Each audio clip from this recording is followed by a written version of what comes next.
বিজয় বাবু, এবার বিজয় বাবু, কি হলো বাঞ্চক? আমি প্রোটেকশন দিতে এসেছি। প্রোটেকশন? কিসের প্রোটেকশন? ডাকুন বৌদিকে, এখানে খুলে মেরে দেবো। আজ থাক বাবা, আজ থাক, এইমাত্র ওকে ছেড়েছে।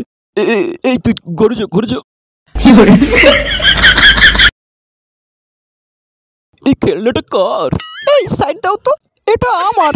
দত্ত বালের খেলনা। এটা কি হলো? বেশি গার মারাবি না পচা দাও। হ্যাঁ হ্যালো, কেমন আছো? কে বলছেন? আমার নাম my name is Shyamal. Have a relax.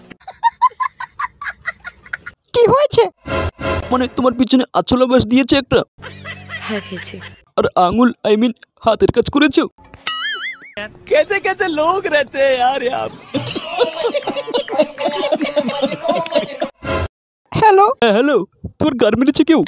কি হয়েছে? বলছি কলা খেয়েছে কেউ তোমাকে? আমি কি নিয়ে আসবো তাহলে? কোনো দরকার নেই, এখান থেকে একটা আছলা কলা দেবে। ঠিক আছে। জানেন বিজয় বাবু, এখন আমার কি করতে ইচ্ছে করছে? কি? আপনাদের বিচি কেটে আপনার বিচির জায়গায় ওই খেলনাটা লাগাতে। রাজীব বাবু,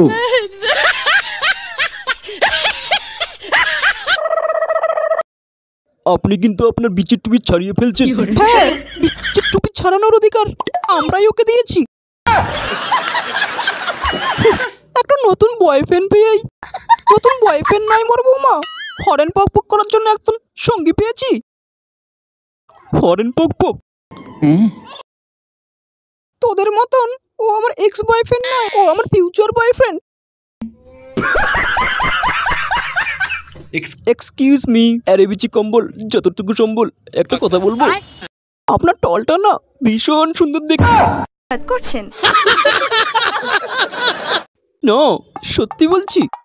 আপনি যদি এই টলগাটটা পরে, কেউ বুঝতেই পারবে না যে আপনার একটা বান্টু আছে। এই টলগাটটার দাম আমার টলগুলোর থেকেও বেশি।